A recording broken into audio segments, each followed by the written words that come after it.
بہرحال بڑی گمبھیر صورتحال تھی وہاں، جس کا ہمیں سامنا کرنا پڑا. اور پہلے تو میڈیا کی غلام گردشوں میں آئینی ترامیم کا چرچا تھا. رفتہ رفتہ وہ باتیں سیاسی حلقوں میں آنے لگ گئی. اس پر ہم نے یہ موقف اختیار کیا کہ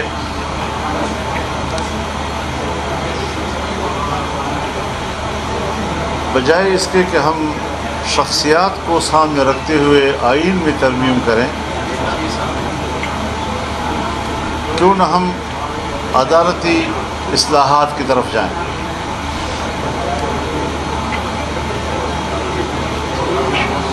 ہم نے یہ تجویز دی اور اس پر کچھ تفصیل ہم نے پھر وہاں جو پارلیمانی کمیٹی، خصوصی کمیٹی تشکیل دی گئی ہے، اس میں بیان کی. لیکن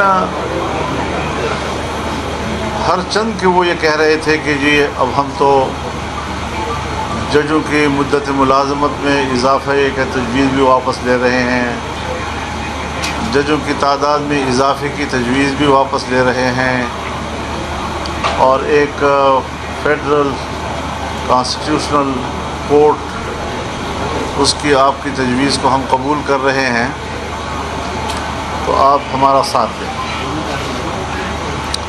لیکن ہم نے کہا کہ جی یہ تو عنوان ہے، ایک اصولی گفتگو ہے جو میں نے کی ہے. جب آپ ڈرافٹ دکھائیں گے، مسودہ ہمارے سامنے آئے گا، تب بات ہوگی کہ آپ نے اس میں کیا تفصیلات طے کی. حکومت کسی قسم کا مسودہ دینے کے لیے آمادہ نہیں ہو رہی تھی. غالباً ایک کاپی انہوں نے پیپلز پارٹی کو دی تھی، اور بالآخر خدا کر کے ایک کاپی انہوں نے ہمیں دی. میں یقین سے نہیں کہہ سکتا کہ ان کی کاپی اور ہماری کاپی ایک جیسے ہوگی یا اس میں کچھ فرق ہوگا. اور جو کاپی ہمیں مہیا کی گئی ہے، اس کے بعد معلوم یہ ہوا ہے کہ اب اس کے بعد جو نئی کوئی اس کی کاپی آئی ہے، اس میں بھی کچھ فرق ہے، اور کچھ اس میں کچھ چیزیں کاٹی گئی ہیں، کچھ اضافہ کی گئی ہیں. تو ایسے جیسے بالکل کوئی تیاری نہ ہو، اور وہ بغیر تیاری کے ایوان سے توقع رکھ رہے تھے کہ ہمیں سپورٹ کیا جائے. تاہم جب ہمیں کاپی مہیا کی گئی اور ہمارے وکلاء نے اس کو دیکھا، تو ہمیں بہت افسوس ہوا اس بات پر کہ آئین جو ہر شہری کے بنیادی حقوق کا تحفظ کرتا ہے، اور اس میں معمولی سا ایک استثناء ہے، وہ بھی ملٹری کے حوالے سے. لیکن یہاں تو انسانی حقوق، بنیادی حقوق کا دائرہ محدود کر دیا گیا، اور ملٹری کا رول جو ہے اس میں بہت اضافہ کیا گیا. جو استثنائی چیز ہے اس کی توسیع دی گئی، اور جو آئین کا بنیادی انسانی حقوق کا چیپٹر ہے اسے محدود کر دیا گیا. اسی طرح کورٹ کے حوالے سے، ججوں کی تقرری کے حوالے سے، یہاں تک کہ ہائی کورٹس کے ججوں کے تبادلے کے حوالے سے، کہ اگر مجھے کسی جج پہ اعتماد نہیں ہے یا میرے حق میں فیصلہ نہیں دے سکے گا تو اس کا فوراً تبادلہ کر دیں، یا یہ کہ کیس اس سے اٹھا کر دوسرے کو دے دیں. اب یہ چیزیں جو ہیں یہ نظام کو انتہائی متاثر کر رہی ہیں. ہم دیکھتے ہیں، کئی دہائیوں سے ہم دیکھتے ہیں کہ مفادات کا لین دین ہماری ملک کی سیاست بن گئی ہے. لیکن ہم نے نظریات، اصول اور قوم کی آواز کو تقویت دینے کی سیاست کی، اور ہر ایسی تجویز کو ہم نے مسترد کر دیا کہ جو مفاد عامہ کے خلاف تھی، بنیادی انسانی حقوق کی نفی کر رہی تھی، عدل و انصاف مہیا کرنے میں صرف حکومت کو تحفظ دینا تھا، اور اس کے علاوہ اگر عام آدمی کا کوئی مسئلہ ہو، ہم نے یہ تجویز اس لیے دی کہ ایک تو میثاق جمہوریت میں فیڈرل کانسٹیٹیوشنل کورٹ کا تصور موجود ہے اور صراحت کے ساتھ لکھا گیا ہے۔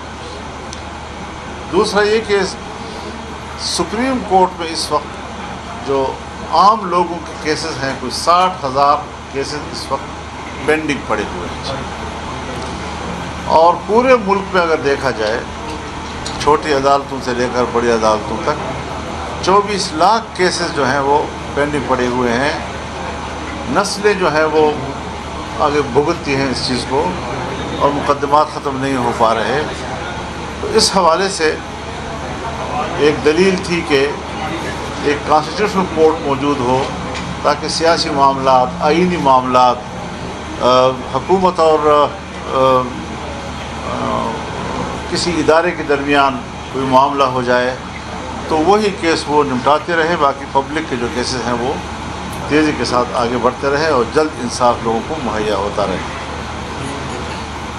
تو اس حوالے سے جو مسودہ ہمیں دیا گیا تھا، اس وقت تک تو ان کے پاس اکثریت نہیں تھی، اور دار و مدار جمعیت علماء اسلام کے ممبران پر تھا۔ جمعیت علماء اسلام نے واضح طور پر کہا کہ ہم مطمئن نہیں ہیں اور ہم اس مسودے کو ووٹ دینے سے معذور ہیں۔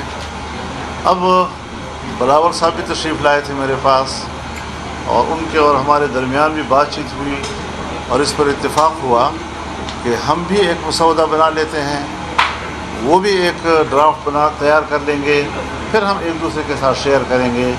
ہم اتفاق رائے چاہتے ہیں، پارلیمنٹ کا کام یہی ہے کہ وہ قانون سازی کرے، آئین سازی کرے، ترامیم کرے، قانون پاس کرے، یہ جاب ہے ہمارا، اور اس پر ہم کسی قسم کا قدغن بھی قبول کرنے کو تیار نہیں ہیں۔ لیکن اداروں کے درمیان اگر طاقت کا توازن بگڑتا ہے تو وہ بھی ملکی نظام کو تہس نہس کر سکتا ہے۔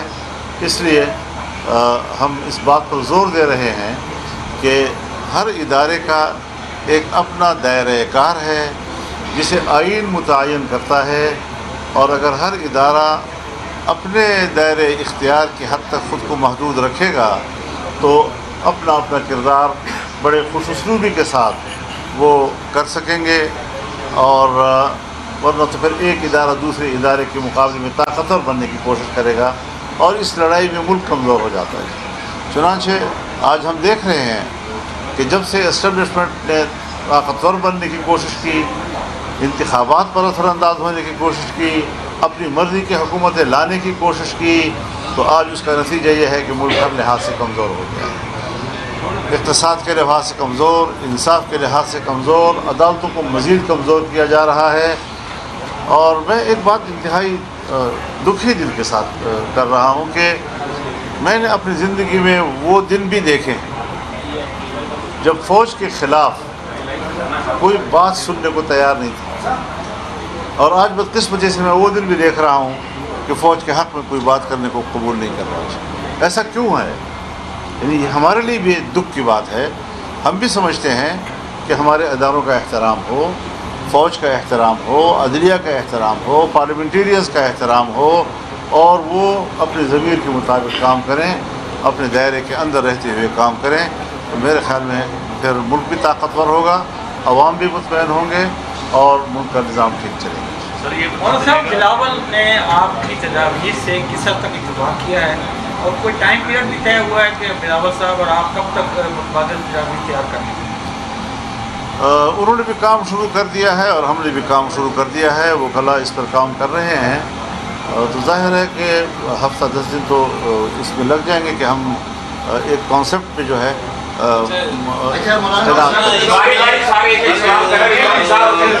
تیار کر رہے ہیں، اپنا جو ایک آپ ڈرافٹ تیار کر رہے ہیں، اس میں آپ کا کیا مطلب اس کے فوکس کیا ہوگا؟ کہ اس میں انسانی حقوق کے حوالے سے بات ہوگی، عدالتوں کے حوالے سے، یا آئینی کانسٹیٹیوشنل کورٹ کے؟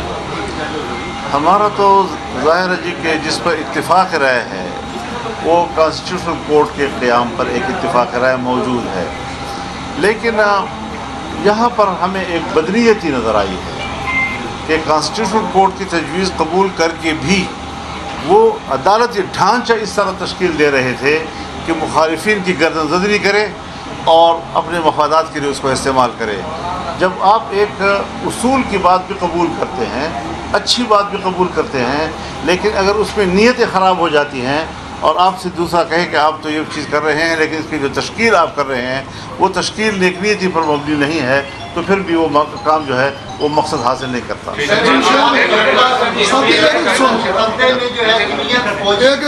جی جو سویلین فوجی کا جو سر یہ ٹرائل ہونے جا رہا ہے اس کے حق میں آپ ہیں یا نہیں؟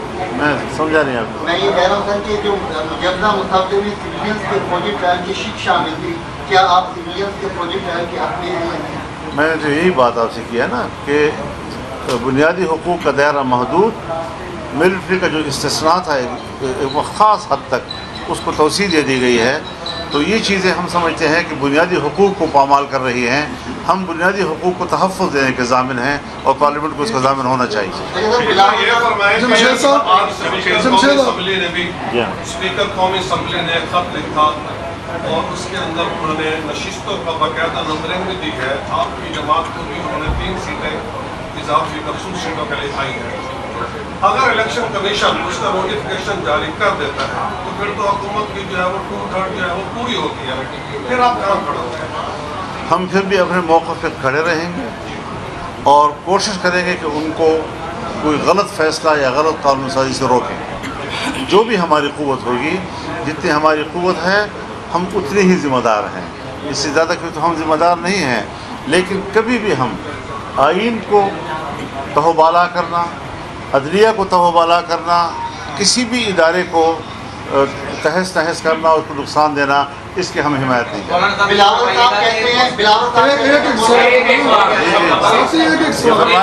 بلاول صاحب کہتے ہیں مولانا فضل الرحمان کے کمیٹی روم میں پہنچنے سے پہلے آرٹیکل 8 والی جو ترمیم ہے وہ ہٹوا دی گئی ہے، اس پہ کیا آرٹیکل 9 اب آ گیا ہے، لیکن اب یہی بات تو ہمارے لیے سوال ہے۔ ہم نے آپ سے پہلے بھی کہا کہ اس کے بعد کچھ تبدیلی ہوئی ہے تو پتہ نہیں وہ کیا ہے، تو ایک مسودہ پھر دوسرا مسودہ اب تیسرا مسودہ اور سب ایک دوسرے سے مختلف ہیں۔ اس تشویش میں کیوں رکھا جا رہا ہے؟ یہ کنفیوژن ہے، اور پارلیمنٹیرینز اگر اپنے قانون سازی کے بارے میں کنفیوژن کا شکار ہوں وہ کیا آئین سازی اور قانون سازی کر سکتے ہیں؟ جیسے آپ نے بھی کہا کہ ہماری سیاست اپنے ماضی میں سے مفادات کی ہوتی ہے، اچھا ابھی بھی آپ کا نیا پیار بڑا پاکستان تحریک انصاف کے ساتھ جو ہے بڑھ رہا ہے، اچھا تو کوئی آپ کے کوئی ان کے ساتھ جس طرح سے آپ ایک سوچ پہ اور ایک جگہ پہ اکٹھے ہو رہے ہیں، تو مستقبل کے لیے بھی تو آپس میں آپ کے وعدے نہیں ہوئے؟ کیونکہ جب بھی 2 جماعتیں آپس میں مذاکرات کر کے کسی ایک نکل جاتی ہیں تو مستقبل کے وعدے جو ہے وہ ضرور ایک دوسرے سے کیے جاتے ہیں۔ تو اس آپ کی جو تحریک انصاف کے ساتھ جو ایک پیج پہ آئے ہیں تو مستقبل کے بارے میں کوئی وعدے نہیں کیے؟ ناراض تو نہیں ہوں گے آپ؟ نہیں، کیونکہ آپ کو جب میں جواب دیتا ہوں کچھ اور بن جاتا ہے۔ تو جی میں سمجھ گیا جی۔ دیکھیے اس میں کوئی شک نہیں ہے کہ ہم اپوزیشن بینچوں پہ ہیں، پی ٹی آئی بھی اپوزیشن بینچوں پہ ہے، اور ہم قومی اسمبلی میں 8 اراکین کے ساتھ، سینٹ میں 5 اراکین کے ساتھ، جبکہ وہ 80 اور 90 کے اراکین کے ساتھ قومی اسمبلی میں موجود ہیں۔ ایک پارٹی جب حکومت کے خلاف بھی اپوزیشن میں ہو اور اپوزیشن کے خلاف بھی اپوزیشن کرے تو یہ تو دنیا میں پارلیمانی رواج نہیں ہے۔ اس وقت باقاعدہ ہمارا کوئی اتحاد نہیں ہے۔ بہرحال اس دوران میں جب یہ 26ویں ترمیم لائی گئی تو اس پر حکومت بھی برابر ہمارے ساتھ رابطے میں رہی، پی ٹی آئی بھی برابر ہمارے ساتھ رابطے میں رہی، دن میں کئی میٹنگیں ہماری ہوتی رہیں، میں ان کے خیالات بھی سنتا تھا، ان کے خیالات بھی سنتا تھا، اور پھر ہم آپس میں بیٹھ کر اس پر غور کر کے اپنی ایک جماعتی رائے بناتے تھے۔ اس وقت ہمارا ان سے کوئی اتحاد ایسا باضابطہ نہیں ہے، نہ کسی تحریک کے لیے۔ البتہ جو پارلیمانی رول ہے اس میں ڈے ٹو ڈے ایشوز پر ہم بات کر سکتے ہیں، اس پر ہم ایک مشترکہ موقف بھی لے سکتے ہیں، لیکن کوئی ایسا باقاعدہ اتحاد نہیں ہے۔ البتہ بہتر ہے. ہم اس چیز کو ایک مثبت سفر سمجھتے ہیں کہ ہمارے جو تلخیوں والا ایک دور تھا اگر وہ اعتدال پہ آتا ہے اور ایک بہتر تعلقات کی صورت بنتی ہے تو اس کی طرف ہمیں بڑھنا چاہیے. مولانا صاحب یہ بتائیے گا کہ آئین جو بلاول بھٹو صاحب نے یہ فرمایا کہ اگر مولانا صاحب جو ہے ہمارے ساتھ نہیں آتے تو ہم پھر کسی اور طرف دیکھیں گے اور سے بندے ہمارے پورے کر لیں گے، لیکن پھر مولانا صاحب کی تجویز جو ہے جو تجاویز ہیں ان کو بھی ہم نہیں مانیں گے. دیکھیے اگر وہ غلط چیز پر مصر ہیں کہ ہم نے غلط کام کرنا ہے اور اس کے لیے جہاں سے بھی چاہیں لوگوں کو توڑ تاڑ کے اور مفادات کی، پھر تو ایک سوداگری والا ایک کام ہوگا. ہم اس سے دور رہیں گے اور انشاءاللہ اصولی سیاست کریں گے، اپنا موقف دیں گے، اور مجھے یقین ہے انشاءاللہ کہ اگر انہوں نے ایسی حرکت کی اور ہم نے اس پر رد عمل دیا تو وہ ایسا نہیں کر سکتے. کہتے ہیں کہ مولانا صاحب جو ہیں سوال میں جمشید آپ سے قومی اسمبلی میں جو نئی لسٹ پرووائڈ کی اس پہ آپ کا کمنٹ کیا ہے؟ نمبر تو آپ نے اتفاق رائے کی بات کی ہے تو اس کے امکانات کتنے فیصد ہیں کہ ہو سکتی ہیں آئینی ترقی پر، اب کتنے امکانات باقی ہیں؟ تیسرا یہ کہ جیسے سوال کر رہے تھے کہ بلاول بھٹو صاحب نے کہا کہ مس کمیونیکیشن مجھے لگتا ہے کہ JUIF کے ساتھ ہوئی ہے اور اس میں ہم سمجھتے ہیں کہ شاید غلطی ہے. تو ان تینوں چیزوں پہ آپ کا میرے خیال میں اگر ایک پارٹی چیئرمین وہ یہ سمجھتا ہے کہ مس کمیونیکیشن ہوئی ہے اور اس کو نہیں ہونا چاہیے تو میں اس کو اپریشیٹ کرتا ہوں اور میں سمجھتا ہوں کہ ہمارے درمیان کوئی غلط فہمی نہیں ہونی چاہیے. اختلاف رائے ہو سکتا ہے لیکن غلط فہمی نہیں ہونی چاہیے کہ وہ کچھ سمجھے اور ہم کچھ سمجھیں، اور اگر ہم کسی اتفاق رائے تک پہنچتے ہیں تو میرا خیال میں یہ ایک اچھی علامت ہوگی پاکستانی سیاست کے لیے. پارٹی پوزیشن جو اسپیکر قومی اسمبلی نے کی ہے، دیکھیے میں نے پھر وہی لفظ دہراؤں گا کہ بات تو بعض دفعہ اچھی ہوتی ہے، اصولاً ہم اس کی حمایت بھی کرتے ہیں، لیکن اس موقع پر اور اس طرح کا کرتب دکھانا، اس کے پیچھے نیت کیا ہو سکتی ہے وہ ذرا آپ خود سوچ لیں. کہ ایک غلط ترمیم کو پاس کرنے کے لیے وہ فوری طور پر اتنا بڑا اقدام کر رہے ہیں تو اس سے ظاہر ہے کہ ان کو کوئی سیاسی فائدہ نہیں پہنچے گا. بس یہ ہے کہ جو لوگ ان سے خدمت لے رہے ہیں شاید وہ خدمت کرنے کا پاکستان کی تاریخ میں پہلی بار ایک ایسا موقع آیا ہے کہ پاکستان کی پوری سیاست، پوری اسٹیبلشمنٹ اور جو بیوروکریسی اور دیگر جو ادارے ہیں وہ تمام جو ہیں وہ آپ کی گرد گھوم رہے ہیں اور سیاست آپ کی مٹھی میں ہے. کیا اس وقت آپ کیونکہ مدبر اور زیرک سیاستدان ہیں پورے پاکستان جو ہے وہ آپ کو اس پر تسلیم کرتا ہے، کیا اس وقت آپ مین اینکر کا رول پلے کرتے ہوئے حکومت اور پاکستان میں جو عدم استحکام ہے اس کو ختم کرنے کے لیے پازیٹیو کردار ادا کر رہے ہیں یا کریں گے؟ دوسرا سوال یہ ہے کہ جو KPK میں اور بلوچستان میں جو دہشت گردی ہو رہی ہے اور پیچھے سے افغانستان کے ذریعے انڈیا جو ہے ہمارے ملک میں دہشت گردی کر رہا ہے، اس کے لیے اس حوالے سے آپ کا کیا؟ آپ نے تو بڑی تصویر کھینچ دی ہے، مجھے تو تبصرہ کرنے کی بھی ضرورت نہیں پڑے گی شاید. دیکھیے بنیادی بات پھر وہی ہے کہ ہم نے ایک آئینی رول ادا کرنا ہے اور بدقسمتی یہ ہوتی ہے کہ ہماری اسمبلیاں جو ہیں وہ عوام کی منتخب جو ہے وہ نہیں ہوا کرتی، وہ اسٹیبلشمنٹ کی خواہشات کی بنیاد پر اور ان کی نادیدہ کارکردگی کی بنیاد پر تشکیل دی جاتی ہیں. پھر یہی نتیجہ نکلتا ہے کہ نہ وہ اقتصاد پہ کنٹرول کر سکتے ہیں، نہ وہ امن پہ کنٹرول کر سکتے ہیں، نہ وہ عوام کو مطمئن کر سکتے ہیں. کیا وجہ ہے کہ اتنی بڑی منتخب حکومت اور اس کا موقف عوامی سطح پر رد کیا جا رہا ہے؟ یعنی میں آپ کو ایک عجیب لطیفے کی بات بھی ہے، یعنی ہم شکایت کر رہے ہیں کہ ہمارے پاس مسودہ نہیں ہے. مسودہ ہے تو کون سا مسودہ؟ لیکن ہمارے موقف کی تائید اس وقت پبلک میں زیادہ ہے اور جو لوگ ہمیں سپورٹ کر رہے ہیں عوام، دیہاتوں میں، محلوں میں، بازاروں میں، گھروں میں، ان کے پاس تو سرے سے مسودے کا کوئی ہوا ہی نہیں گئی.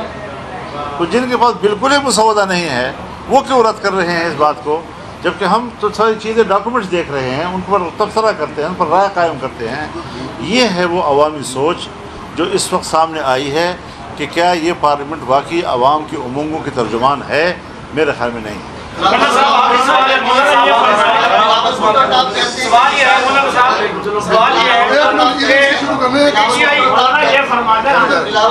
بلاول بھٹو صاحب کے لیے مشترکہ مسودے کے لیے جو ہے اگر مولانا صاحب ہمارا ساتھ نہیں دیتے تو پھر جو ہے وہ آپ کی تجویز کے بغیر ہی جو ہے وہ مسودہ منظور کر دیا جائے گا۔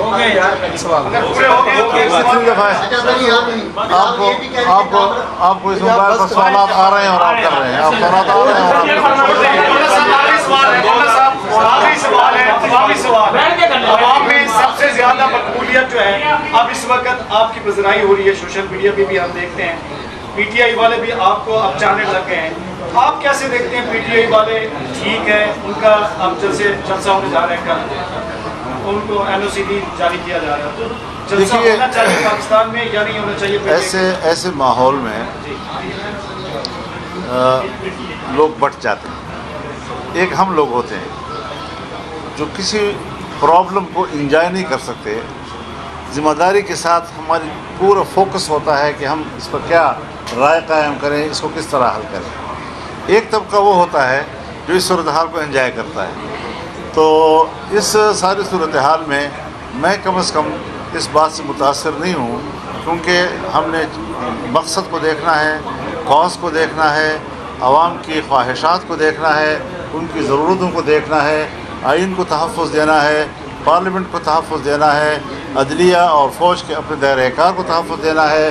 ہم چاہتے ہیں کہ ادارے طاقتور ہوں اور اپنے دائرۂ کار میں کام کریں۔ جلسے سے میرا کیا سروکار ہے؟ کیا سروکار ہے میرا اس میں؟ آپ نے انسانی حقوق کی بات کی اور آئینی حقوق کے تحفظ کی بات کی، بنیادی حقوق کے تحفظ کی بات کی۔ کیا آپ سمجھتے ہیں کہ اس وقت جو ملک کا شہری ہے جو اپنے بنیادی حقوق سے تقریباً محروم ہو کے رہ گیا ہے، اس کے اندر مہنگائی ہے، آئی پی پیس کا ایک ایشو ہے، بجلی مہنگی ہے، تو کیا پارلیمان میں اس پر بھی کوئی آواز بلند ہونی چاہیے یا اس کے لیے بھی کوئی آپ میکینزم بنا رہے ہیں تاکہ عوام بھی کے لیے رہے؟ کیا اچھا ہوتا کہ پارلیمان یہ کردار ادا کرتی جو آپ فرما رہے ہیں، لیکن بدقسمتی سے وہ ایک ایسا کردار ادا کر رہی ہے جس میں عوام کی خدمت کم اور طاقتوروں کی خدمت زیادہ ہے۔ 2018 کے الیکشن کے بعد سر آپ اپوزیشن میں تھے، اب پھر آپ اپوزیشن میں، اس وقت سر پی ڈی ایم کی صورت میں آپ نے حکومت آپ کی توسط سے آپ اس میں لیڈ کر رہے تھے، تو حکومت بن گئی اور عمران خان صاحب چلے گئے۔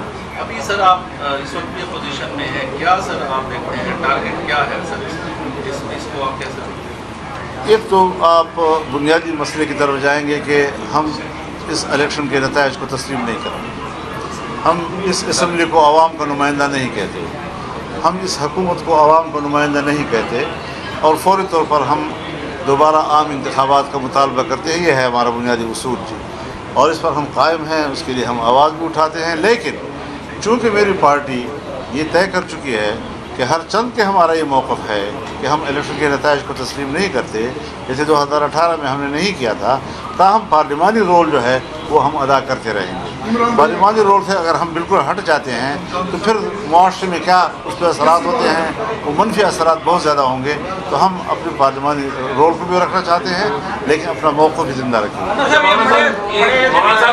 بڑے افسوس کے ساتھ دوستوں نے سوال بھی کیا تھا کہ بلوچستان کی صورتحال جو ہے وہ بہت زیادہ گمبھیر ہو گئی۔ ایک طرف ملک میں یقیناً آئینی بحران ہے، آپ نے بڑا کردار ادا کیا، اس کو بچایا، لیکن یہ جو دہشت گردی کی فضا ہے اس کے بارے میں آپ کا موقف کیا ہونا چاہوں گا؟ پہلے میں آپ کے سامنے آ چکا ہے، لیکن کچھ سخت اقدامات کی ضرورت ہے اور اس کے لیے آپ کیا کہیں؟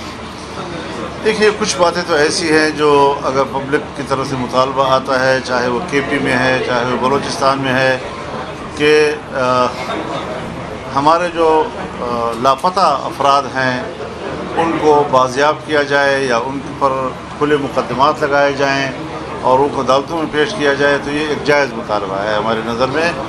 اور میرے خیال میں جب کسی کی اس طرف نظر نہیں تھی تو مجھے یاد ہے میں نے کوئٹہ کے میزان چوک میں اس مسئلے پر تقریر کی تھی اور سخت الفاظ کے ساتھ کہا تھا کہ گمشدگی جو ہے یہ ایک خاندان کے لیے انتہائی کرب کا باعث ہوتا ہے، لیکن اب لوگوں کو اپنے بچے تو مہیا کرو، ان کے پیارے تو ان کے ساتھ ملاؤ کہیں سے، تو یہ ایک بنیادی پرابلم ہے. دوسری وجہ یہ ہے حضرت کہ لڑائی تو ہر جگہ پر ہے.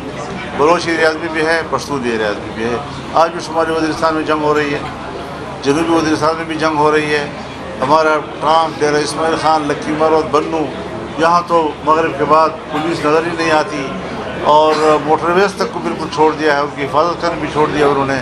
تو جہاں ریاست جو ہے وہ آپ کے تحفظ کے لیے تیار ہی نہیں ہے, وہ اپنے تھانوں میں جو ہے وہ سکڑ جاتی ہے, اور رات کے وقت کوئی نظر نہیں آتا, تو پھر مسلح گروہ ہی جو ہے وہ گالی کوچوں میں مولانا صاحب یہ حال ہی میں چند دن پہلے ایک تقریب ہوئی جس کے اندر وزیر اعلیٰ بھی تھے اور افغانستان کے کونسل خانے کے 2 لوگ آئے اور وہ قومی ترانے پہ نہیں کھڑے.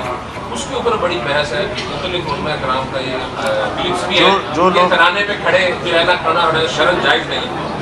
ایسا نہیں ہے, ایسا نہیں ہے. آپ بھی مذمت کرتے ہیں.